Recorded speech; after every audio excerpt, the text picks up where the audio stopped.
Hey guys, welcome back to Forza Horizon 5. It's been a while, but we're finally back with another video.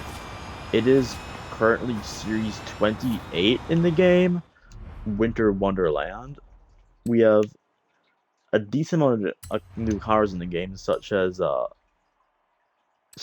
tomorrow, during the winter season, you'll be able to unlock the Subaru BRZ. We do also have, or we did also get the Fast X car pack. Yes, Fast and Furious is back in Forza Horizon. A bunch of cool cars from that. We might decide to check them out if, like, on their own if we have time. Especially the Flip Car 2.0 with 6 wheels. Oh yeah, we do also have some other cars that were added.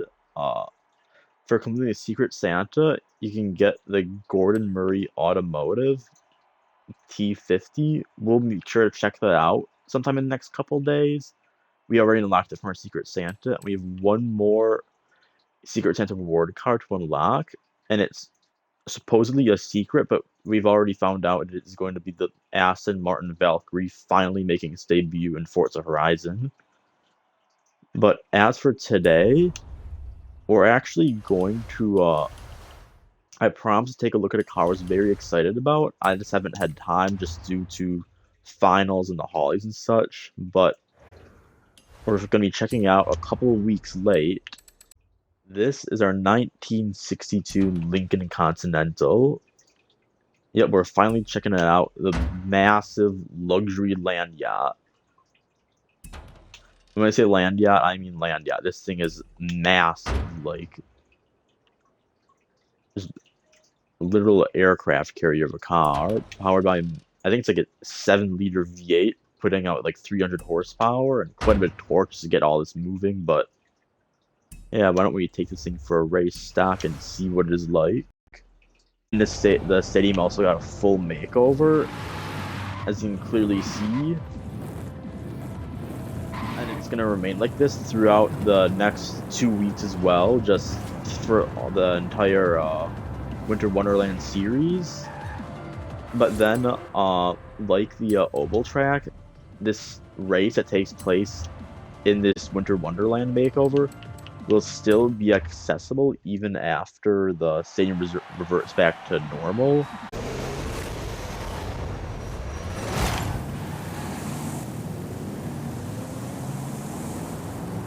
Yeah, so this is quite a famous vehicle right in. You might recognize it from, it's been in The Matrix, Men in Black. It's also notoriously used to transport mafia bosses, high executives, presidents. It's been a presidential limo for quite a bit. In fact, it's also the car that John F. Kennedy was shot in, so it's kind of notorious for that. But yeah, this was like the pinnacle of luxury, of American luxury in the 1960s. And it's not the best around the corners, I can tell you that right away, but it's also not that fast just because it weighs like 6,000 pounds. But it definitely has more get up and go, I guess, than its appearance would suggest. It's no it's no Miata by any means, but it does have the turning radius. It will take an entire football stadium to turn this thing around, but the engine gives us enough power, enough torque to actually get this thing kind of going. Once it's going, it's kind of hard to get it to stop, though. It has 1960s brakes and tires, and, well, it's absolutely massive, so yeah, this car was actually leaked for Forza, like quite a while ago. Like I think like only a couple of months after the game came out, thumbnails were actually found of like this, the Dodge Cornet, I think I'm trying to think, there were some other cars in there, like the Subaru Impreza rally car that came with the Hot Wheels expansion was in there. But yeah, then this thing was also in there. And when I saw that, I was actually quite excited just because I've always kind of liked this car and I think it would be really interesting to have in Horizon, which it is. And it's just so cool they finally added it.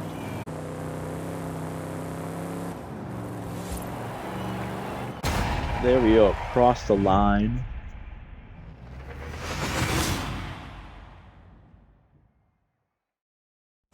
There we go. It's not like that exciting. It's fun to drive just because it's such a challenge to get this thing around a corner, but it's not quite. But let's give it a bit more punch, I guess. Or like a B or A class tune. Let's see what engines we have. We do have our massive 7-liter engine here stock. We can put an LS V8 in it, a diesel, a Viper V10, our Cerbero V12, and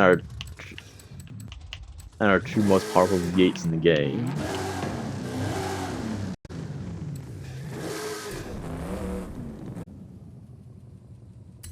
Why don't we make this thing into like a proper, like kind of lowrider almost, like a proper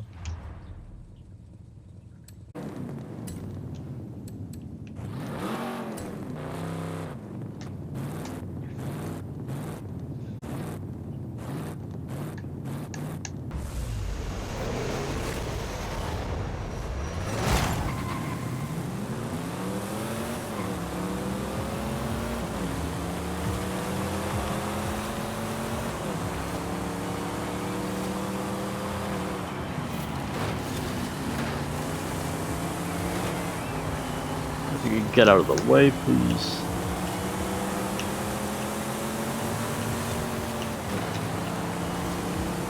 And don't get me wrong, it still doesn't handle the best, but now we actually have somewhat we have enough to kind of keep up with everyone else power-wise.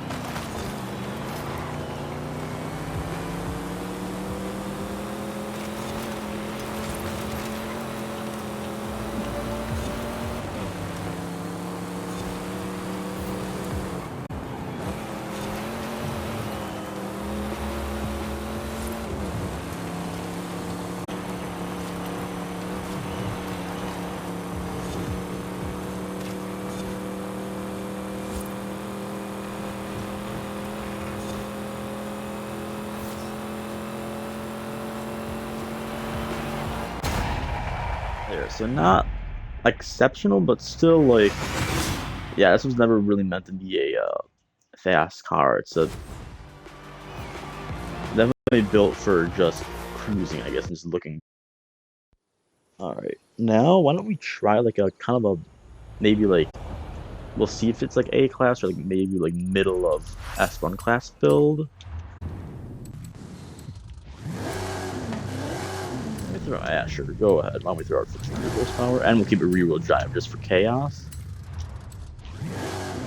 Ooh, why don't we make like kind of a almost like a NASCAR build out of it? Like a NASCAR touring car, so let's throw some air on there because I think we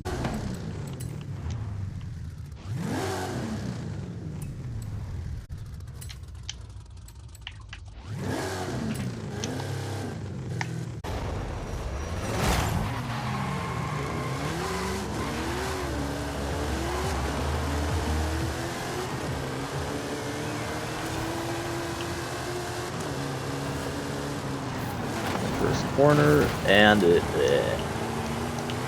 yeah, it's not the best. You're moving enough weight to the bully, just complete bully everyone out of your way though.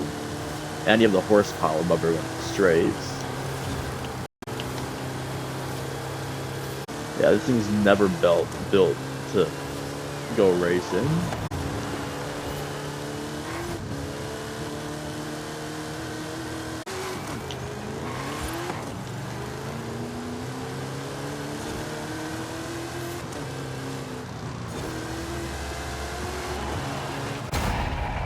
And there we go.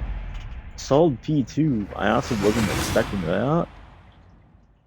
So it counts, is it overpowered by any means, no, but it can somehow work kind of higher up class-wise. Thinking, okay, for our next build, what if we try something a little bit more unconventional? Like an A-class pre-runner off-road build.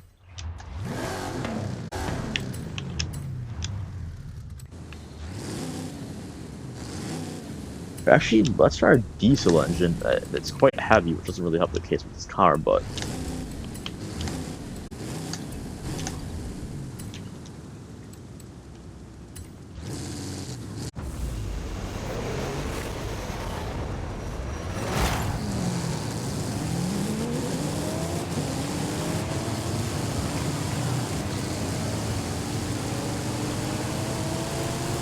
yeah, it does get up, good off the line just because of all the torque from the diesel engine.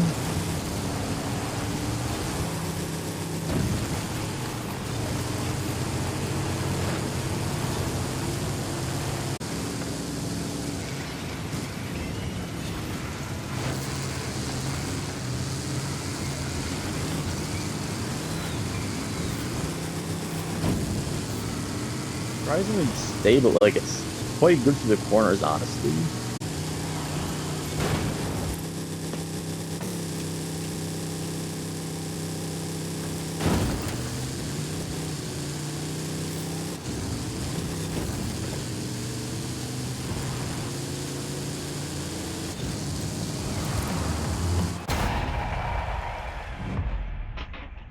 There, so yeah, it was actually quite good off-road.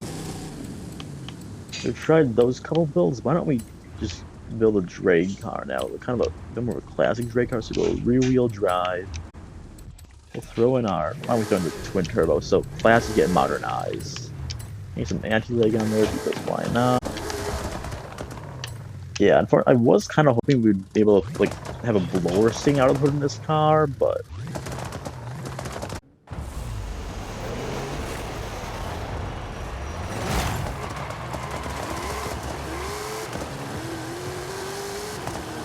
I think, yeah, launch control kind of screwed us over a little bit.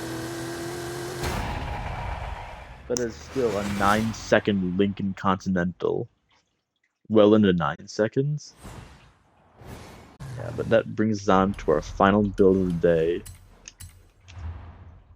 It is a holiday tradition, I guess you could say, around this time of year.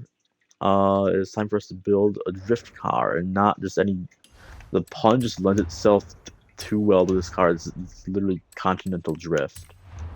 This is the Continental Drift car. So let's keep in our same engine. We'll keep it rear-wheel drive, just kind of classic drift wheel, because this actually should be pretty stable drifting, just because it's such a. It shouldn't be that fast in transitions, but it should be quite stable just due to its really long wheelbase.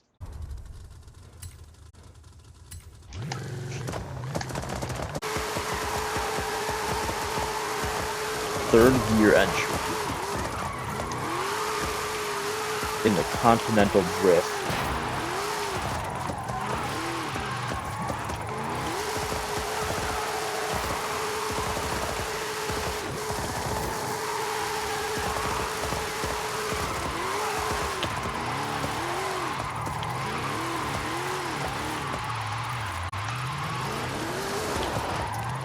Fishtailing it down straight, so a bit rough, but when you get into a very like when you get into a corner like this, just keeps on going, just because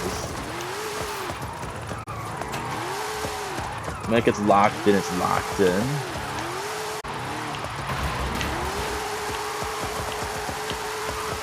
We're almost a million to the score, but yeah, those have a longer wheelbase, so more stable.